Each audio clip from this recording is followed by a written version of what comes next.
அல்லது அத்தாமனி சாப்பாடு தந்தாய் ரப்பே, வசகானி குடிக்க தந்தாய், வஜஅலனி மினல் முஸ்லிமீன் எல்லாத்தையும் விட பெரிய பொறுமதி எங்களுக்கு கலிமாவை தந்தீங்க. 44 வருஷமாக பெரிய நோய்களால பாதிக்கப்படாத ஒருவர் 45வது வயசு ஆரம்பம், உடம்புல சில மாற்றங்கள், யூரின் சரியா பாஸ் ஆகுது இல்ல, ஒரு நாள் திடீரென்று வயிறு வீங்கி கொண்டு வருது, யூரின் பாஸ் ஆகுது இல்ல. இந்த உடம்புல நாங்க குடிக்கக்கூடிய தண்ணீராக இருக்கலாம், எந்த பானமாக இருக்கலாம், இத ஃபங்க்ஷன் பண்றதுக்கு ஒரு தனி யூனிட் ஒன்று அல்லாஹ் தஆலா வச்சிருக்கார், நெஃப்ரோல். இந்த யூனிட்ல ஒரு கிட்னில கிட்டத்தட்ட 10 லட்சம் யூனிட்ஸ். ஆச்சு இல்லாம வாழையிலும் தண்ணி இல்லாம வாழையலாம். இந்த குடிச்ச தண்ணிக்கு தானே உங்களோட வயிற்றுல ஸ்டக் ஆகிட்டு யூரின் பாஸ் ஆகல. இப்ப இந்த யூரினை வெளியே எடுக்கிறதுக்கு நீங்க என்ன செய்வீங்க? உங்களுடைய ஆட்சி ஒரு தண்ணி கிளாஸ்க்கும் ஒரு யூரினுக்கு தான் பொறுமதி.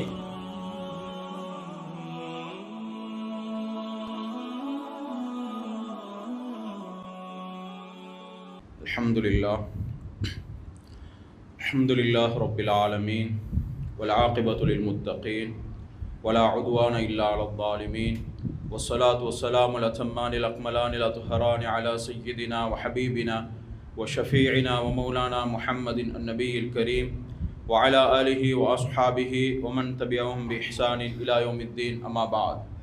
ஃபயகூலுல்லாஹு தபாரக வ தஆலா ஃபீ கலாமிஹில் கதீம் அஊது பில்லாஹி மினஷ் ஷைத்தானிர் ரஜீம். بسم الله الرحمن الرحيم. ما يفعل الله بعذابكم إن شكرتم وآمنتم وكان الله شاكرا عليما. صدق الله العظيم. சர்வ புகழும் புகழ்ச்சியும் வல்லநாயன் அல்லாஹ் சுப்ஹானஹு வ தஆலா அவனுக்கே உரித்தாகட்டும். அல்ஹம்துலில்லாஹ். இவ்வுலகிலே சத்தியத்தை நிலைநாட்ட வந்த நபிமார்களில் இறுதியாக வந்துதித்த எம் உயிரிலும் மேலான முஹம்மது ஸல்லல்லாஹு அலைஹி வஸல்லம் அவர்கள் மீதிலும் அவர்களின் வாழ்க்கை வழிமுறைகளை எடுத்து நடக்கக்கூடிய அத்துணை நல்லடியார்கள் மீதிலும் சாந்தி சமாதானம் என்றென்றும் நிலவட்டும். உயர்ந்த நியத்தோடு அமர்ந்திருக்கும் இஸ்லாமிய நெஞ்சங்களே, அல்லாஹ் சுப்ஹானஹு வ தஆலா இவ்வுலக வாழ்க்கையில் எவ்விடயங்களை எடுத்து நடக்குமாறு நமக்கு ஏவிருக்கிறானோ அவ்விடயங்களை எடுத்து நடக்குமாறும், எதை தவிர்ந்து விலகி நடக்குமாறு நம்மை தடுத்திருக்கிறானோ விலக்கி இருக்கிறானோ அவ்விடயங்களை தவிர்ந்து விலகி நடக்குமாறு முதலில் எனக்கும் அப்பால் உங்களுக்கும் தக்வாவை கொண்டு வசியத் செய்து கொள்கின்றேன். ஃபத்தகுல்லாஹ். அன்பார்ந்த இஸ்லாமிய உறவுகளே, பொதுவாக நான் பயான் ஆரம்பிக்கக்கூடிய நேரத்தில் 3 விடயங்களை ஞாபகப்படுத்துவேன். சுருக்கமாக அதை ஞாபகப்படுத்திட்டு இன்ஷா அல்லாஹ் என்னுடைய டாபிக் உள்ள வாரன். முதலாவது விஷயம், அல்ஹம்துலில்லாஹ், இந்த மஸ்ஜிதை பார்க்கக்கூடிய நேரத்தில் அல்லாஹ்வுடைய உதவியால் சஃபுகளில் எல்லோரும் அமர்ந்திருந்து இடைவெளி இல்லாமல் மாஷா அல்லாஹ் சஃபுகளில் ஒரு பிரிவலையாக நீங்கள் என்ன செஞ்சிருக்கிறீங்க, உட்கார்ந்திருக்கிறீங்க. உண்மையில் இது தர்தீப் அல்லாஹ் சுப்ஹானஹு வ தஆலா விரும்பக்கூடியது. சாதாரண ஒரு அமல் அல்ல. ஒரு சஃபை பூர்த்தி செய்கிறது என்றது, உங்களுக்கு சஃப்புல இடத்தை கண்டு நீங்கள் அந்த சஃபை பூர்த்தி செஞ்சால் சுவர்க்கத்தில் உங்களோட பேரில் ஒரு மாளிகை தயாராகுது. சுப்ஹானல்லாஹ். அதனால இந்த ஜும்மால மட்டுமல்ல, ஏனைய குத்துபாக்கள்லையும் பள்ளிக்கு வாரீங்க, தொழக்கூடிய நேரம் ஒரு இடம் கிடைக்குது, முந்தி அடிச்சு கொண்டல்ல முந்தி போய் அந்த இடத்துக்கு போய் என்ன செய்யுங்க, அந்த சஃபை பூர்த்தி செய்யுங்க. சுவர்க்கத்தில் ஒரு மாளிகை தயாராகுது. சாதாரண உலகத்துடைய ஒரு லேண்டை வாங்குறேன் எவ்வளவு கஷ்டப்படணும். சுப்ஹானல்லாஹ். லேண்ட் டிபார்ட்மெண்ட்க்கு போட்டு சர்ச் பண்ணி அது சரியா பிழையா, இந்த வெளியூ என்ன அதுன்னு சொல்லி தேடக்கூடிய நேரத்திலேயே மாச கணக்குக்கு போகுது. சில செகண்ட்களால சுவர்க்கத்தில் எங்களோட மாளிகையை தயாரிச்சு கொள்ளலாம். அதில் ஒரு அமல் தான் ஹபீப் ஸல்லல்லாஹு அலைஹி வஸல்லம் வழிகாட்டின ஒரு அமல் தான் சஃப்புகள் இடம் இருந்தால் சஃப்புகளை பூர்த்தி செய்கிறது. இரண்டாவது விஷயம், தயவு செஞ்சு சரியாக இன்ஷா அல்லாஹ் ஒரு தமிழ் பயான் ஒரு 20 நிமிஷம் தான் நடக்க போகுது. அதனால கொஞ்சம் இன்ஷா அல்லாஹ் எங்களுடைய அல்லாஹ்வுடைய நிஅமத்துகளை பற்றி இன்ஷா அல்லாஹ் சுருக்கமாக பேச போகிறேன். இந்த நிஅமத்துகளை பற்றி உணர்ந்து கொள்றதுக்கு தயவு செஞ்சு யாரும் மாஷா அல்லாஹ் ஃபேன் போட்டி காப்பட் போட்டிக்குன்னு தூங்கிடவானாம். எங்களுக்கு தெரியும், சில மாதங்களுக்கு முன்னால வேர்ல்ட் ரிப்போர்ட் ரிசர்ச் பண்ணினாங்க. உலகத்திலே எந்த நாட்டு மக்கள் அதிகமாக தூங்குற மக்கள் 195 நாடு இருக்குது. சுப்ஹானல்லாஹ். முதலாவது பல்கேரியா, 2வது அங்கோலா, 3வது ஃப்ளைட் இல்லாம எங்கட மானம் பறந்து கொண்டே ஸ்ரீலங்காவுக்கு கிடைச்சி 195ல கிராஸ் பண்ணி 3rd பிளேஸ்க்கு வந்திருக்கிறோம். அதனால நினைக்கிறேன் அந்த ரிசர்ச் பண்ணக்கூடியவங்க பள்ளிக்கு பார்த்திருப்பாங்க, ஜும்மாலையும் தூக்கம், ஜும்மால வந்த கிரௌட சுபோக்கு காணும், எல்லாமே தூக்கம் என்று நினைச்சு நான் நினைக்கிறேன் இதையும் அந்த ரிசர்ச்ல எடுத்துக்கொண்டிருப்பாங்க. அதனால 3வது இருக்கிற இடத்த ஃபர்ஸ்ட் இடத்துக்கு வராம இருக்கிறது எங்களுடைய ஒரு பணி. அதனால ஹுதுபாக்கல்ல சுபவுடைய தொழுகைக்கு எழும்பி சுபவுக்கு பள்ளிக்கு வாங்க. அதே போல ஹுதுபாக்கள் நடக்கக்கூடிய நேரத்தில் தூங்க வேணாம். 3வது விஷயம், தயவு செஞ்சு எல்லாத்துடைய கையிலையும் ஸ்மார்ட் போன் சீக்கி அதை கிண்டி ஜும்மாவுடைய நன்மையை எழுந்துட வேணாம். இப்படியான ஒழுக்கங்களை இந்த ஜும்மால மட்டுமல்ல ஏனைய ஹுதுபாக்கள்லையும் பேணி அதன்படி அமல் செய்யக்கூடிய கூட்டத்தில் வல்ல நாயன் அல்லாஹ் சுப்ஹானஹு வ தஆலா நம் அனைவரையும் ஆக்கி அருள்வானாக. அன்பான இஸ்லாமிய உறவுகளே, சென்ற வருஷம் என்னுடைய ஒரு நண்பர், அவருக்கு கிட்னி மாற்றப்பட்டு கிட்னி டிரான்ஸ்பிளான்ட் பண்ணப்பட்டிருந்துச்சு. அந்த நேரத்தில் அவரை போய் சந்திச்சேன். 45 வயசு. சில மணித்தியாலங்கள் அவரோட உரையாடினேன், கொஞ்சம் பேசி கொண்டிருந்தேன். அந்த நேரத்தில் உண்மையில் அவர் சொல்லக்கூடிய சில விஷயங்கள் உண்மையிலேயே உள்ளத்தால் அழுக வச்சிச்சு, அதாவது மெய் சிலிர்க்க வச்சிச்சு. உண்மையில அல்லாஹ்வுடைய நிஅமத்துக்கு நாங்கள் எவ்வளவு நன்றி கெட்டவர்களாக வாழ்கிறோம் என்பதை உணர வைத்த அந்த தருணம். என்ன தருணம் அன்பான இஸ்லாமிய உறவுகளே, 44 வருஷமாக பெரிய நோய்களால் பாதிக்கப்படாத ஒருவர், 45வது வயசு ஆரம்பம், உடம்புல சில மாற்றங்கள், யூரின் சரியா பாஸ் ஆகுது இல்லை, ஒரு நாள் திடீரென்று வயிறு வீங்கி கொண்டு வருது, யூரின் பாஸ் ஆகுது இல்லை. ஹாஸ்பிட்டலுக்கு கொண்டு போன சில மாற்றங்களால் ஹாஸ்பிட்டலில் சொல்லிட்டாங்க, மெடிக்கல் ரிப்போர்ட்டில் சொல்லிட்டாங்க, உங்களை 2 கிட்னியும் ஃபெயிலியர், அதனால் உங்களுக்கு யூரின் சரியாக பாஸ் ஆகுது இல்லை, என்ன செய்யணும், கிட்னி அவசரமாக டிரான்ஸ்பிளான்ட் பண்ணப்படணும், உங்களோட கண்டிஷன் அவ்வளோ நல்லம் இல்லை. சுப்ஹானல்லாஹ். அவர் சொன்னார் சில விஷயங்கள், சுருக்கமாக சொல்கிறேன். இந்த நேரத்தில் கிட்னி டோனர் தேடினார். கிட்னி டோனர், ஒரு டோனர் கிடைச்சி கிட்டத்தட்ட 40-50 டோனர்ஸ். அதில் ஒரு டோனர்கிட்ட பிளட் குரூப் செட் ஆகி அவர்கிட்ட டெஸ்ட் எடுக்கணும், 42 டெஸ்ட். அந்த 42ம் தெளியாகணும், சரியாகணும், இல்லாட்டி கிட்னி மாற்றல. அன்பான இஸ்லாமிய உறவுகளே, சாதாரண டெஸ்ட் அல்ல. பிளட் குரூப், டிஷ்யூ டைப், அதே போல் இன்ஃபெக்ஷன், அதே போல் antibody test, heart test, lung test. சுப்ஹானல்லாஹ், எத்தனையோ டெஸ்ட். இதில் 32வது டெஸ்ட் வரக்கொள்ள அவர் 32வது டெஸ்ட்ல வச்சு இவரோட தெளியாகல் என்று சொல்லி அந்த பேஷண்ட்டை எடுக்கலான்னு சொல்லிட்டாங்க. அப்போ 32 டெஸ்ட்டுக்கும் செலவழிச்ச சல்லி. அதுக்கு பின்னால் வேறொரு டோனர் கிடைச்சி மாற்றியாச்சு. சொன்னார், இந்த ஒரு 8 மாதத்துக்குள்ளுக்க நான் செலவழிச்ச சல்லி 80 லட்சம். சுப்ஹானல்லாஹ். எங்களோட கிட்னி அல்லாஹு தஆலா எங்களோட உடம்புல நாங்கள் குடிக்கக்கூடிய தண்ணீராக இருக்கலாம், எந்த பானமாக இருக்கலாம், இதை ஃபங்க்ஷன் பண்ணுறதுக்கு ஒரு தனி யூனிட் ஒன்று அல்லாஹு தஆலா வச்சுக்கிறேன், நெஃப்ரோன். இந்த யூனிட்ல ஒரு கிட்னியில் கிட்டத்தட்ட 10 லட்சம் யூனிட் செய்யுது. இதை எதை எடுக்கும், சோடியம், கால்சியம், பொட்டாசியம், அதாவது சால்ட், இது எல்லாத்தையும் பேலன்ஸ் பண்ணி தேவையில்லாத வெளியாக்கும். அன்பான இஸ்லாமிய உறவுகளை வெளியாக்குறதுனால நாங்கள் இன்றைக்கு ஒன்றுக்கு லேசாக போகிறோம். சுப்ஹானல்லாஹ். இது எத்தனை தடவை செய்து தெரியும் அந்த டயாலிசிஸ். இன்றைக்கு சரியா அந்த கிட்னி, அந்த நெஃப்ரோன் யூனிட் சரியா ஃபங்க்ஷன் ஆவாட்டி இன்றைக்கு டயாலிசிஸ் பண்ணணும், வெளியால பட்டை அனுப்பி அந்த வேலையை வெளியால செய்யணும். சாதாரண பிரைவேட்ல எடுத்த குறைஞ்சது 20,000 தேவை. அன்பான இஸ்லாமிய உறவுகளே, இந்த நெஃப்ரோன் யூனிட்டிக்கு தானே எங்கட 2 கிட்னியும் ஒரு நாளைக்கு 36 தடவை டயாலிசிஸ் பண்ணுது.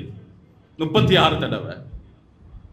ஒரு தடவைக்கு 20,000 மேனி அல்லா சார்ஜ் பண்ண ஆரம்பிச்ச எங்கட நிலைமைகள், தொலையலுமா, வியாபாரம் செய்யலுமா, குடும்பம் குட்டியோட சந்தோஷம் வகிக்கலுமா? சுப்ஹானல்லாஹ். முடியாத சகோதரர்களே, அல்லாஹு தஆலா தந்த அந்த நிஅமத். அவர் சொல்லக்கூடிய நிறைய விஷயங்கள் சொன்னார். கிட்னி டிரான்ஸ்பிளான்ட் பண்ணப்பட்டு 6 மாசத்துக்கு குடும்பத்தையும் சந்திக்கல, தண்ணி ரூம்ல வைக்கணும், அயன் பண்ணி உடுக்கணும், பச்சை சாப்பிட இயலாது, சூடாக்கி தான் சாப்பிடணும். சுப்ஹானல்லாஹ். அல்லாஹு தஆலா இங்கே வந்திருக்கக்கூடிய எங்களுக்கு அப்படியான ஒரு நோயில அல்லாஹ் பாதிக்காட்டி எங்களுக்கு அதே போதும். வஃபி அன்ஃபுசிக்கும், அல்லாஹ் சொல்றான், உங்களோட உடம்பை செக் பண்ணி பாருங்க, உடம்பு அது மட்டும் போதும் அல்லாஹ்வுடைய நிஅமத்துக்கு நன்றி செலுத்த. அன்பான இஸ்லாமிய உறவுகளே, இப்னு சம்மாக் ரஹ்மத்துல்லாஹி அலைஹி, ஹாரூன் ரஷீத், ஹலீஃபா ஹாரூன் ரஷீத் ரஹ்மத்துல்லாஹி அலைஹி, இவருடைய ஆட்சி காலத்தில் அவங்கள சந்திக்க போறாரு. போன நேரத்தில் இப்னு சம்மாக் ரஹ்மத்துல்லாஹி அலைஹி அவங்கள பார்த்து சொல்றாங்க, நீ ஒரு பெரிய ஒரு இமாம், ஒரு ஆபித், எனக்கு கொஞ்சம் உபதேசம் செய்யுங்களேன் என்று சொல்லி உட்கார்ந்தாரு. தண்ணி கொஞ்சம் தாங்க குடிக்க கொடுத்தாரு. அல் பிதாயா வன் நிஹாயால வருது. எடுத்த தண்ணியை அரவாசி குடிச்சிட்டு இந்த தண்ணியை காட்டி கேட்டாரு, ஹலீஃபா ஹாரூன் ரஷீத் இடத்துல, உங்களுக்கு தாகம் ஏற்படுது, முழு உலகத்தில் யாருமே உங்களுக்கு தண்ணி தாராங்க இல்லை, இந்த தண்ணியை தவிர, இந்த கையில் இருக்கிற தண்ணியை தவிர. இப்படி இருந்தா இந்த தண்ணிக்கு நீங்க எந்த பொறுமதியை கொடுத்து வாங்கி கொடுப்பீங்க? சொன்னார், என் ஆட்சியில் அரவாசியை கொடுப்பேன், ஆட்சி இல்லாம வாழையிலும் தண்ணி இல்லாம வாழையலாம். அப்படியா? கொடுத்தாரு, குடிங்க. குடிச்சாரு, அல்ஹம்துலில்லாஹ்ன்றாரு. அதுக்கு பின்னால கேட்டாரு ஹலீஃபாவை பார்த்து, இப்னு சம்மாக் ரஹ்மஹுல்லா கேட்டாங்க, இந்த குடிச்ச தண்ணிக்கு தானே உங்களோட வயிற்றுல ஸ்டக் ஆகிட்டு யூரின் பாஸ் ஆகல, இப்ப இந்த யூரினை வெளியே எடுக்கிறதுக்கு நீங்க என்ன செய்வீங்க? சொன்னாரு, என்னுடைய ஆட்சியுடைய மத்த அறவாசியம் செலவழிச்சு எடுப்பேன் வெளியே. அப்ப உங்களுடைய ஆட்சி ஒரு தண்ணி கிளாஸ்க்கும் ஒரு யூரினுக்கும் தான் பொறுமதி. இந்த பொறுமதி இல்லாத இந்த ஆட்சி அதிகாரத்துக்கு தான், பட்டம் பதவிக்கு தான் உலகமே போட்டி போடுது. சுபஹானல்லாஹ். அல்லாஹ் ஸ்டக் பண்ணினா யாருக்கும் வெளியே எடுக்கல, யாருக்கும் ரிலீஸ் பண்ணல, ரப்பே ரிலீஸ் பண்ணணும், இல்லாட்டி பட்டை போட்டு தான் ரிலீஸ் பண்ணணும். இதனால தான் ஹபீப் ஸல்லல்லாஹு அலைஹி வஸல்லம் அவங்க பைத்துல் ஹலாக்கு போய் வெளியே வந்த உடனே சொல்லுவாங்க, குஃப்ரானக், யா அல்லாஹ் என்ன மன்னிச்சிடு. ஏன் மன்னிப்பு கேட்டாங்க? பைத்துல் ஹலால பாவம் செஞ்சாங்களா? நாங்க எத்தனை பேர் ஓதுறோம் இன்றைக்கு, எத்தனை பேர் ஓதுறோம் சகோதரர்களே, இந்த துஆவை எத்தனை பேர் ஓதுறோம்? அன்பார்ந்த இஸ்லாமிய உறவுகளே, இமாம்கள் சொல்றாங்க 2 காரணம். அதுல ஒன்று, பைத்துல் ஹலா உள்ளுக்க போய் திக்ர் செய்யலாம், திக்ர் செய்யாத நேரத்தை நினைச்சு யா அல்லாஹ் உன்கிட்ட மன்னிப்பு கேட்கிறேன். அதை விட சரியான காரணத்தை சொல்றாங்க. என்ன தெரியுமா? யா அல்லாஹ், என்ன பைத்துல் ஹலாக்கு போறதுக்கு காரணம் என்ன தெரியுமா? நீ சாப்பாடு தந்தாய், அந்த சாப்பாட செமிப்பாடு அடைய செஞ்சாய், அதை பசந்த வெளியாக்கினாய். இந்த நிஅமத்துக்கு என்னால நன்றி செலுத்த இயலாது. இந்த நிஅமத்துக்கு நன்றி செலுத்த இயலாது. அல்ஹம்துலில்லாஹ் அல்லதி அல்ஹப அன்னியல் அதா, நோவை வெளியாக்கினாய் ரப்பே. அது உடம்புல இருந்த தாங்கிக் கொள்ளேனுமா? ஏழுமா சகோதரர்களே, யாருக்கும் தாங்கியல. உலகத்துல பெரிய பெரிய நோய்களுக்கு தள்ளும். அதனால மேலான சகோதரர்களே, அல்லாஹ்வுடைய நிஅமத்துக்கு நாங்க நன்றி செலுத்துவோம். இன்னைக்கு சில பேர் என்ன செய்யறாங்கன்றா, விசேஷமாக கோச்சு கொள்ளவான வாலிபர்கள் விளையாட போனாலும் வெளியே போனாலும் இன்றைக்கு செவத்துல இன்றைக்கு யூரின் கழிக்கிறாங்க. ஹபீப் ஸல்லல்லாஹு அலைஹி வஸல்லம் அவங்க துஆ ஓதாட்டியும் பரவாயில்ல, பைத்துல் ஹலாக்கு போங்க, ஒழுக்கங்களை பேணுங்க, இஸ்லாத்துடைய ஒழுக்கத்தை மற்ற மக்களுக்கு எடுத்து காட்டுங்க. சஹாபாக்களோட ஒரு பயணம் போறாங்க, 2 கபரை கிராஸ் பண்றாங்க. சொன்னாங்க, இந்த 2 கபராளிகளும் வேதனை செய்யப்படுறாங்க. யா ரசூலல்லாஹ் ஸல்லல்லாஹு அலைஹி வஸல்லம், ஏன் வேதனை செய்யப்படுறாங்க? ஒமா யுஅஸபானி மின் கபீர் அவு ஃபீ கபீர். என்ன பெரிய பாவங்கள் செஞ்சல்ல, ஒத்தர் யஸ்ஆபின் நமீமா, பிபிசி வேலை என்னது, கோல் மூட்டி திரிஞ்சாரு, மற்றவர் அல்லாஹ் ஏன் தெரியுமா வேதனை செய்யறான்? சிறுநீர் கழிச்சு சுத்தம் செய்யல. எங்கட பார்வையில லேசாக ஐக்கும், சிறுநீர் கழிச்சு சுத்தம் செய்யாத காரணமாக கபூர்ல வேதனை நடக்குது. உடனே ஹபீப் ஸல்லல்லாஹு அலைஹி வஸல்லம் ஒரு மரக்கொப்பை எடுத்து, பச்சை மரக்கொப்பை எடுத்து 2 உடைச்சு 2 கபருக்கு மேல நட்டிட்டு சொன்னாங்க, இது செய்யக்கூடிய திக்ரால அவருடைய வேதனை அல்லாஹ் குறைக்க கூடும். அதனால தான் அந்த சுன்னத்தை நாங்க இன்றைக்கும் கபராளிகள் அடக்கம் செஞ்சா மரக்கொப்பு வைக்கிறதே அந்த ஹபீப் ஸல்லல்லாஹு அலைஹி வஸல்லம் அவங்க காட்டி தந்த அந்த சுன்னத். அதனால அன்பார்ந்த இஸ்லாமிய உறவுகளே, சாப்பாடு தாரான், சாப்பாடு செமிப்பாடு அடைய வைக்கிறான். 1996, அதாவது எங்கட இறைப்பைக்கு தானே மைதாண்டுவாங்க, இறைப்பை சாப்பிட்டு சாப்பாடு, இதை ஜீரணம் அடைய செய்யறதுக்கு அல்லாஹு தஆலா 35 மில்லியன் 3.5 கோடி சுரப்பிகளால் செய்கிறார். எங்கட வயிற்றுல சாதாரணமா சாப்பிடுறோம், வகை வகையா சாப்பிடுறோம், எல்லாத்தையும் எடுத்து அதை செமிப்பாடு அடைய செய்யணும். சுப்ஹானல்லாஹ், எவ்வளவு பெரிய ஒரு ஃபங்க்ஷன் ஒன்று எங்கட உடம்புக்கு நடந்து கொண்டிருக்குது. அல்லாஹ்க்கு நன்றி செலுத்திடுவோம். வஃபி அன்ஃபுஸிக்கும், உங்களோட உடம்பை செக் பண்ணி பாருங்க. அஃபலா துப்சிரூன், ரப்புடைய நியமத்துக்கு நன்றி செலுத்துவீங்க. அன்பார்ந்த இஸ்லாமிய உறவுகளே, 1996ஆம் ஆண்டு நடந்த, நான் எகிப்து நாட்டில் இருக்கக்கூடிய ஒரு மெகசினை வாசிச்சேன். அந்த நேரத்தில் 1996 குவைத்தில் நடந்த ஒரு சம்பவம். ஒரு தம்பதியினர் கல்யாணம் முடிச்சு செல்வந்த ஃபேமிலி, 1வது வருஷம் புள்ள இல்லை, 2வது வருஷம் புள்ள உண்டாவிட்டு எவ்வளோ சந்தோஷமாயிருக்கு. 1வது புள்ள இல்லையா, எங்களுக்கு எல்லாம் எக்ஸைட்டட் ஆகும் இல்லையா. இப்போ புள்ள கிடைக்கக்கூடிய நேரத்தில் அன்பார்ந்த சகோதரர்களே, கிடைச்ச உடனே தியேட்டர் உள்ளுக்கு இருந்து கவலை ஆரம்பிக்குது. டாக்டர்ஸ்மார் உட்பட, தாய் உட்பட எல்லாத்துக்கும் ஒரு ஷொக் ஆகிட்டு. என்ன ஷொக் சகோதரர்களே, அந்த புள்ள பிறந்திக்குது, பொம்பளை புள்ள, உடம்புல எல்லாம் மீக்குது. ஆனால் அல்லாஹு தஆலா இந்த குடலை மறைக்கக்கூடிய இந்த இடத்தை ஓப்பனா படைச்சிட்டான். இந்த இடத்தை ஓப்பனா படைச்சிட்டான். என்ன செய்யறது? உடனே டாக்டர்ஸ்மா வாப்பாவோட பேசுறாங்க, ஆப்ரேஷன் செய்யணும். என்ன ஆப்ரேஷன்? சதையை கவர் பண்ணவா? இல்ல, ஷரீஹத்தான் 2 ஸ்ட்ரிப்பை வந்து அதில் ஃபிக்ஸ் பண்ணி குடல் மாட்டாம வைக்கிறதுக்கு ஒரு ஆப்ரேஷன். எவ்வளோ நேரம் ஆப்ரேஷன்? பச்சிலம் குழந்தை 8 hour ஆப்ரேஷன் நடக்கும். ஆனால் நாங்கள் கேரண்டி பண்ண மாட்டோம் இது சக்ஸஸ் ஆகும் என்று. ஆனால் ட்ரை பண்ணிடும். அன்பான சகோதரர்களே, உம்மா அப்பா எக்ரி ஆகுறாங்க. 8 hour ஆப்ரேஷன் நடக்குது. ஆப்ரேஷனுக்கு பின்னால புள்ளைய வெளியே கொண்டு வராங்க. 1.5 வரைக்கெல்லாம் மௌத்தா பேத்துட்டு. அல்லாஹு தாலா இயற்கையாக ஃபிக்ஸ் பண்ணல, இயற்கையாக தரல, செயற்கையாக செஞ்சவங்களுக்கு பாதுகாக்கையில் அல்லாஹ் நாடினாலே தவிர. அதனால் மேலாண் சகோதரிகளே, சாப்பிட்றோம், குடிக்கிறோம். ஹபீப் ஸல்லல்லாஹு அலைஹி வஸல்லம் உலகத்துடைய தலைவர், நபிமார்களுடைய இமாம். மேலாண் சகோதரிகளே, ஹந்தக்ல எங்களுக்கு தெரியும் இல்லையா? என்ன வயிற்ற தூக்கி காட்டுறாங்க, கல்லை கெட்டிக்கிறாங்க பசியால். அந்த கல்லுடைய காரணம் என்னென்னா, அந்த கல்லால் வயிறு கொஞ்சம் கூலாகும், பசியை கண்ட்ரோல் பண்ணும். இப்படி ஒரு நிலைமை எங்களுக்கு அல்லாஹு தாலா வச்சிருக்கிறானா? அல்லாஹ்வுக்கு நன்றி செலுத்தணுமா? அல்ஹம்துலில்லாஹ். சாப்பிட்ட உடனே அல்லதி அத்தாமனி, சாப்பாடு தந்தாய் ரப்பே, ஒசகானி, குடிக்க தந்தாய், வஜஅலனி மினல் முஸ்லிமீன், எல்லாத்தையும் விட பெரிய பொறுமதி எங்களுக்கு கலிமாவை தந்திருக்கிறாய். எவ்வளோ ஒரு ஆழமான துவா ஓதுறோமா சகோதரர்களே? இதே அல்லாஹ்வுக்கு மிகப்பெரிய நன்றி. ஓதுவோம், பிள்ளைகளுக்கு சொல்லிக் கொடுப்போம், ரப்புடைய நிஅமத்தை உணர்வோம். இன்னைக்கு எத்தனையோ பேர் சாப்பிட்றதுக்கு வழி இல்லாமல் இருக்கிறாங்க. ஒரு சம்பவம் சொல்றேன், நேரம் பேத்து கொண்டிருக்குது. ஒரு சம்பவம் சொல்றேன். இந்த சம்பவம் எங்களுடைய வாழ்க்கையில் ஒரு படிப்பினையாக இருக்கணும். 1993 சூடான் நாட்டை பொறுத்த வரையில் அங்கே வறுமை கோட்டின் கீழால் நிறைய மக்கள் வாழ்கிறாங்க. 1993 அவங்களோட உள்நாட்டு யுத்தம் நடந்துச்சு. இந்த நேரத்தில் பசியால் நிறைய பேர் சாப்பிட வழி இல்லாமல் செத்து மடி ஆரம்பித்தாங்க, மௌத்தா போக ஆரம்பித்தாங்க. சில நேரங்கள் சில ஃபோட்டோஸ்கள் போடப்பட்டிக்கு அந்த 1993 தெற்கு சூடானை பற்றி. எப்படி என்று சொன்னால், சில செத்த பணங்களை சின்ன பிள்ளைகள் சாப்பிடுது. சாப்பிடக்கூடிய பிள்ளைகளுக்கு முள்ளு கூடோட தான் நீக்குது, உடம்புல பெருசாக சதை இல்லை. இந்த நேரத்தில் UN ஐக்கிய நாடு சபைகளால், UNAல சாப்பாடு பொதிகள் எடுத்துக்கொண்டு அங்கே போகிறாங்க. போய் பெரிய ஒரு டென்ட் ஒன்று அடிக்கிறாங்க. அடிச்சுட்டு மக்களுக்கு எல்லாத்துக்கும் போய் சொல்கிறாங்க, சாப்பாடு வந்திக்கு வாங்கண்டே.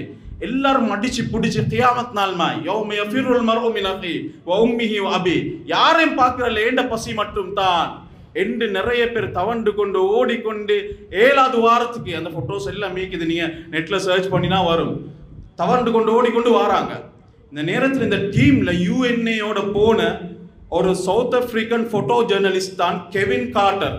நீங்க அடிச்சு பார்த்தா அவருடைய ஹிஸ்டரி வரும்.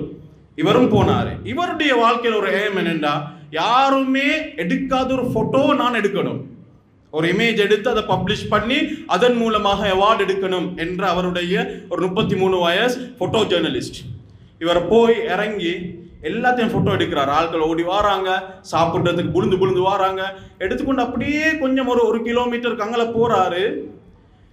அங்க போய் பார்க்கிறாரு ஒரு சிறுமி. என்னது? ஒரு சிறுமி. இந்த சாப்பாடுடைய முகாமுக்கு வாரத்துக்கு கூட உடம்புல சக்தி இல்லாம ஒரு சின்ன ஸ்டெப் 2-3 ஸ்டெப் எடுத்து முன்னுக்கு வந்திக்குது. வந்து அதுக்கு மேலால அதுக்கு வர இல்லாம தலையை குனிச்சு கொண்டு என்ன செய்யுது என்று சொன்னா, கீழே பார்த்து கொண்டு இருக்குது. இதுதான் அந்த சிறுமி. தலையை குனிச்சு கொண்டு கீழே பார்த்து கொண்டு இருக்குது. சகோதரர்களே, இட கவலையான விஷயம் என்னன்னா, இந்த சிறுமி செத்தா அந்த சிறுமியுடைய மாமிசத்தை சாப்பிட்றதுக்கு பின்னால ஒரு கழுகு வெயிட் பண்ணி கொண்டீங்க. ஒரு கழுகு. அல்லாஹு தாலா எங்கட உடம்பு ஆரோக்கியம் பணம் செல்வம் தந்திருக்கிறான். மற்றவங்களுக்கு உணவளிக்க கூடிய அளவுக்கு அல்லாஹ் நியமத்துகளை தந்திருக்கிறான். இந்த சிறுமிய சாப்பிட்றதுக்காக அந்த கழுகு வெயிட் பண்ணது. இதை போட்டோ எடுத்துட்டு என்ன செய்யறாருண்டா, நியூயார்க்ஸ்ல இவர் பப்ளிஷ் பண்றாரு.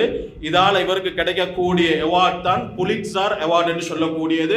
நோபல் அவார்டுக்கு, நோபல் பரிசுக்கு ஈக்குவலான அவார்டு. சகோதரர்களே, இது வெளியே வந்துட்டு, இந்த பிக்சர் வெளியே வந்து இவருக்கு அவார்ட்ஸ் எல்லாம் கிடைக்குது. அதுக்கு பின்னால் என்ன செய்யறாங்கன்னு சொன்னா, சென்ட் பீட்டர்ஸ்பர்க் இந்த பத்திரிகையால இந்த பிக்சரையும் போட்டுட்டு கீழே ஒரு சின்ன சப்ஜெக்ட் ஒன்று எழுதுறாரு.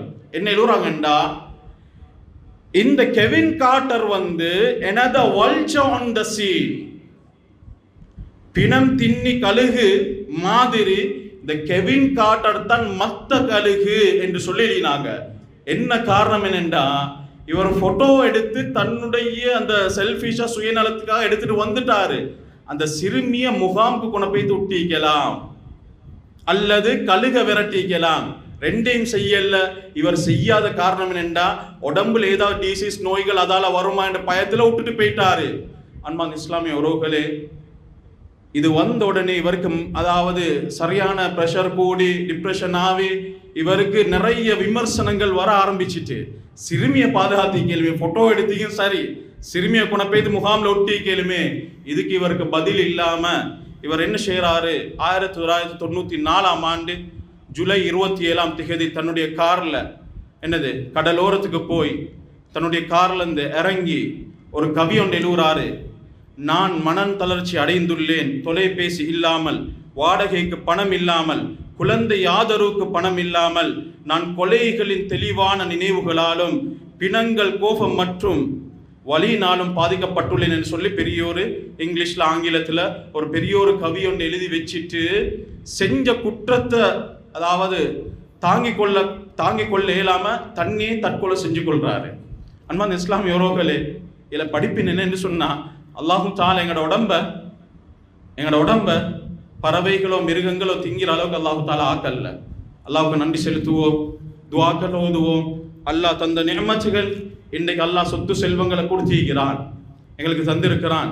மேலான சகோதரர்களே, இன்றைக்கு வியாபாரிகள் விசேஷமாக கோவிட்க்கு பின்னால கோச்சு கொள்ள வேணாம், நான் சொல்லிட்டு இன்ஷா அல்லாஹ் முடிச்சுக்கொள்கிறேன், நேரம் பேத்துட்டு. இன்றைக்கு சில வியாபாரிகள் இன்னைக்கு பதுக்கல் வியாபாரம் கோவிட்க்கு பின்னால் ஆரம்பிச்சுட்டாங்க. எல்லாம் ஸ்டாக் பண்றது, விலையை கூட்டினா நியூ ஸ்டாக், என்ன இப்பதான் நேத்து தான் வந்துச்சு, விலை அரசாங்கம் குறைச்சா பழைய ஸ்டாக். இத ஹபீப் ஸல்லல்லாஹு அலைஹி வஸல்லம் சொன்னாங்க, கெட்ட அடியான் என்று சொன்னாங்க ஹதீஸ்ல. கெட்ட அடியான், பிஇஸல் அப்துல் முஹ்தகிர், கெட்ட அடியான் என்று சொன்னாங்க. வேறொரு ஹதீஸ்ல சொன்னாங்க, விலையை கூட்டத்துக்காக ஸ்டாக் பண்ணி வச்சா ஹபீப் ஸல்லல்லாஹு அலைஹி வஸல்லம் கியாமத் நாள்ல எங்களுக்காக ஷஃபாத் செய்யக்கூடிய ஹபீப் ஸல்லல்லாஹு அலைஹி வஸல்லம், எங்களோட இரக்கமான ஸல்லல்லாஹு அலைஹி வஸல்லம் இந்த வியாபாரிகளுக்கு பதுவா செஞ்சாங்க. என்ன பதுவா? தரபஹுல்லாஹு பில் ஜுதாமி வல் இஃப்லாஸ், அவர் நோயிலே மௌத்தா போட்டும் என்று சொன்னாங்க. முஸ்னத் அஹ்மத்ல வரக்கூடிய தெளிவான ஹதீஸ். அவருடைய வியாபாரம் நஷ்டமாகட்டும். இப்னு மாஜாலையும் பதிவு செய்யப்பட்டீங்க. அல்லாஹ் பயந்து கொள்ளுங்க. நிறைய பேர் கஷ்டப்படுறாங்க. இன்றைக்கு நிறைய பெண்மணிகள் இன்றைக்கு விபச்சாரத்தில் ஈடுபடுறாங்க. வியாபாரிகளே மன்னிச்சு கொள்ளுங்க, நீங்க அல்லாஹ் தந்த நிஅமத். இப்னு கய்யிம் அல் ஜௌஸிய்யா ரஹ்மத்துல்லாஹ் அவங்கள்ட்ட கேட்கப்படுது, அல்லாஹ்வுடைய நிஅமத்தா நிக்மத்தா, அல்லாஹ் எங்களுக்கு தந்து இருக்கிறது சோதனையா அல்லது நிஅமத்தா என்பதை அவனுடைய அருளா என்றதை எப்படி விளங்கிக் கொள்வது? உங்களுக்கு அல்லாஹ் சொத்து செல்வங்கள், உடல் ஆரோக்கியம், அறிவை தந்திருக்கிறான். இதை கொண்டு பாவத்துக்கு நீங்க பயன்படுத்தினா அல்லாஹ் அவங்களே பிடிக்க போறான்னு நினைச்சு கொள்ளுங்க. இன்னைக்கு நிறைய விபச்சாரத்தில் ஈடுபடக்கூடிய எத்தனையோ கார்குன்சாரிகள் சொல்றதுக்கு வெக்கமாக்கி சகோதரர்களே. காரணம் என்னென்றா, எல்லாத்தையும் சொல்லல, நல்லவர்கள் மிகிறாங்க. சில செல்வந்தர்கள் வாயை திறந்து இந்த மிம்பர் மேடையில் சொல்றதுக்கு வெக்கமாயிக்குது. சில அதாவது சொல்லக்கூடிய நேரத்தில் கார்குன்சாரிகள் வந்திக்குது.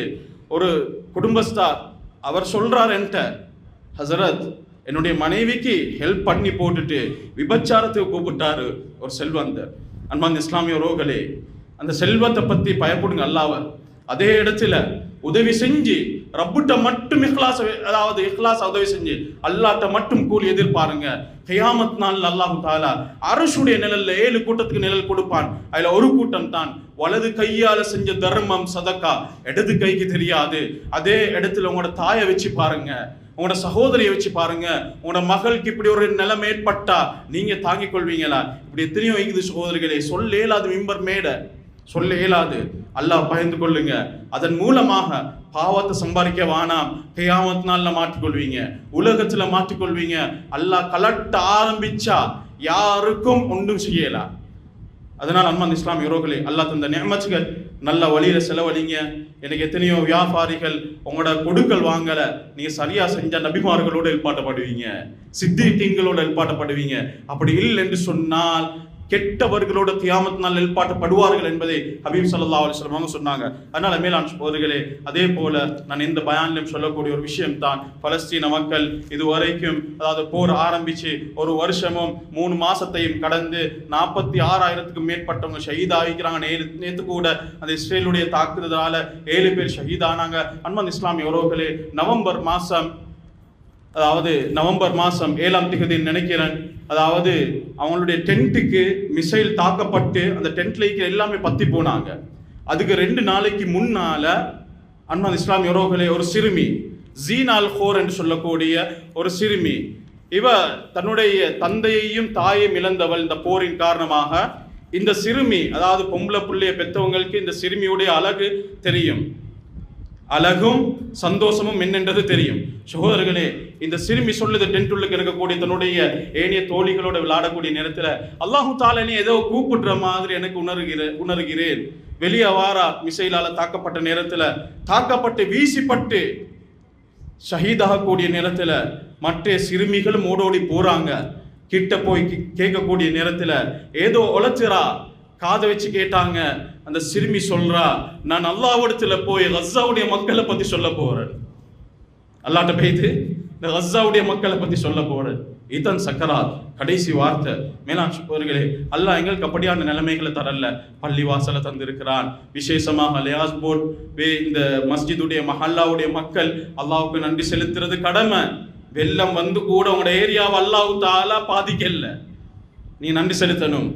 நன்றி செலுத்துங்க, அல்லாஹ் உங்களுக்கு தருவான், மேலதிகமாக தருவான். இதே அடிப்படையில் கடைசியாக எங்களுக்கு தெரியும், கடைசியாக நடந்த 3 ஹுத்பாக்கள்லையும் இந்த பள்ளிவாசலுடைய எத்தனையோ திட்டங்கள், மாஷா அல்லாஹ். இந்த பள்ளிவாசல் நினைச்சாலே சந்தோஷமாயிக்குது. இங்கே கடமை செய்யக்கூடிய ஊழியர்களோட, இங்கே நடக்கக்கூடிய நிர்வாகிகள், இங்கே எத்தனையோ ப்ரொஜெக்ட்ஸ்கள் மாஷா அல்லான்னு சொல்லி தீனுல் இஸ்லாத்துக்கு பிரயோசனமான எத்தனையோ விஷயங்கள் செஞ்சுட்டு போறாங்க. அல்லாஹு தஆலா இதற்கு பார்ட்டிசிபேட், இதற்கு தன்னுடைய ஷேரை கொடுக்கக்கூடிய எல்லாத்துக்கும் அல்லாஹு தஆலா மேலான ரஹ்மத்தும் பரக்கத்தும் செய்வான். அன்பார்ந்த இஸ்லாமிய உறவுகளே, இதே அடிப்படையில் இந்த பள்ளிவாசலுடைய ஏசியுடைய ஒரு திட்டம், அதே போல எலக்ட்ரிசிட்டி அதான் மெயின் லைன்ல இருந்து எடுக்க வேண்டியிருக்குது. அதே போல இன்னும் சில திட்டங்களை எடுத்துக்கொண்டு போறாங்க. உங்களுடைய சதக்கா ஜாரியாக்கள் அல்லாஹ் தஆலா தந்தது இஹ்லாஸாக செய்யுங்க, அல்லாஹ்வுக்காக செய்யுங்க. நிச்சயமாக அல்லாஹ் தஆலா உலகத்திலேயும் தருவான், நாளைக்கு மறுமையிலே அதை திருப்பி தருவான். அது மட்டுமல்ல, ஹபீப் ஸல்லல்லாஹு அலைஹி வஸல்லம் சொன்னாங்க, நீங்க கொடுக்கக்கூடிய இஹ்லாஸான சதக்காக்கு 2 கூலி. இது 2யும் என்னுடைய லைஃபுடைய மெயின் டார்கெட் ஆகிக்கணும். ஒன்று, நீங்க கொடுக்கக்கூடிய சதக்கா கபூல் ஆகினா அல்லாஹ் உங்களையோட கோவிச்சு கொள்ள மாட்டான். அது மட்டுமல்ல, கெட்ட மரணங்கள் வராது சதக்கா கபூல் ஆகினால். அதனால் அன்பார்ந்த இஸ்லாமிய உறவுகளே, ஹபீப் ஸல்லல்லாஹு அலைஹி வஸல்லம் இன்னும் பல சிறப்புகள் இதற்கு முன்னாலே சொல்லியிருப்பாங்க. உங்களால் இயன்றது பள்ளிவாசலுக்கு செய்யுங்க. நீங்க போடக்கூடிய ஏசியோ எலக்ட்ரிசிட்டியோ அதே போல இன்னும் பல திட்டங்கள் செய்யறாங்க. இதன் மூலமாக நிச்சயமாக நீங்க கியாமத் நாள்ல உங்களுக்கே தெரியாத பல நன்மைகளை உங்களுடைய ஏட்டில் பார்ப்பீங்க. உங்களோட ஏட்டில் பார்ப்பீங்க. 50 ஹாஃபிஸ்களை உருவாக்கிப்பீங்க. ஆனா உங்களோட லைஃப்ல யாரையும் உருவாக்கிக்க மாட்டீங்க. ஹாஃபிஸ்களை உருவாக்குற இடத்துக்கு ஏதாவது சதக்கா செஞ்சிருப்பீங்க. அதால உருவாகக்கூடியவர்களுடைய ஒவ்வொருத்தருடைய கிராத்துடைய நன்மையும், தொலக் வைக்கக்கூடிய நன்மை, மிம்பருடைய நன்மை, எல்லா நன்மையும் உங்களோட பட்டோலை அல்லாஹ் தஆலா எழுதி கொண்டே இருப்பான். அதைனா பிஹா மின் ஹர்தல், அல்லாஹ் தஆலா கடுகு நீங்க அமல் செஞ்சாலும் கியாமத் நாள் அதுக்கு அநியாயம் செய்யாம நாங்க கொண்டு வருவோம் என்பதை அல்லாஹ் சுப்ஹானஹு வ தஆலா குர்ஆன்ல சொல்றான். ஹபீப் ஸல்லல்லாஹு அலைஹி வஸல்லம் அவங்களும் நிறைய சிறப்புகள் சொல்லிக்கிறாங்க. இந்த அடிப்படையில் இன்ஷா அல்லாஹ் நிர்வாகிகள் இருக்கிறாங்க, முடியுமானவங்க சதக்காக்களை தான தர்மங்களை செஞ்சு சதக்கா ஜாரியாவுடைய நன்மைகளை பெற்று ஈருலகத்திலேயும் நல்லவர்களாக வாழக்கூடிய பாக்கியத்தை அல்லாஹ் சுப்ஹானஹு வ தஆலா நம் அனைவருக்கும் நசீபாக்குவானாக. எங்களுடைய பாவங்களை மன்னிச்சிடியா அல்லாஹ், பெற்றார் உற்றார்களுடைய பாவங்களை மன்னிச்சிடியா அல்லாஹ், உலக முஸ்லிம்களுடைய பாவங்களை மன்னிச்சிடியா அல்லாஹ். விசேஷமாக கஸாவுடைய மக்களை பாதுகாத்திடியா அல்லாஹ். உன்னை ஈமான் கொண்டதன் காரணமாக நாளுக்கு நாள் ஷஹீதாகிறார்கள் யா அல்லாஹ், அநியாயம் செய்யப்படுகிறார்கள் யா அல்லாஹ். ஆது கூட்டத்தை அழிச்சவனே, சமூத் கூட்டத்தை அழிச்சவனே, லூத் அலைஹிஸ்ஸலாத்துடைய கூட்டத்தை அழிச்சவனே, இவர்களை அழிப்பது உனக்கு பெரிய விடயம் கிடையாது ரஹ்மானே. ஆனால் முஃமின்கள் யார், முனாஃபிக்குகள் யார் என்பதை எங்களை சோதிக்கிறாய் யா அல்லாஹ். அவர்களை உன்னை அழைக்கிறார்கள் யா அல்லாஹ், சோதனைகளுக்கு மத்தியில் உன்னை ஞாபகப்படுத்துகிறார்கள் யா அல்லாஹ். அவருடைய ஈமான் கூட எங்களுக்கு இல்லாமல் இருக்குது ரஹ்மானே. எங்களுக்கு தந்த சொத்து செல்வங்களின் மூலமாக உன் பக்கம் நெருங்கக்கூடிய அடியார்களாக, உன்னுடைய நியமத்துக்கு நன்றி செலுத்தக்கூடிய அடியார்களாக நம் அனைவரையும் ஆக்கியருள்வாயாக. தொழக்கூடிய, இபாதத் செய்யக்கூடிய, உன்னை திக்ர் செய்யக்கூடிய அடியார்களாக நம் அனைவரையும் ஆக்கியருள்வாயாக. வாஹிர் தஅவானா அல்ஹம்துலில்லாஹி ரப்பில் ஆலமீன். வஸ்ஸலாமு அலைக்கும் வரஹ்மத்துல்லாஹி வபரகாத்துஹு.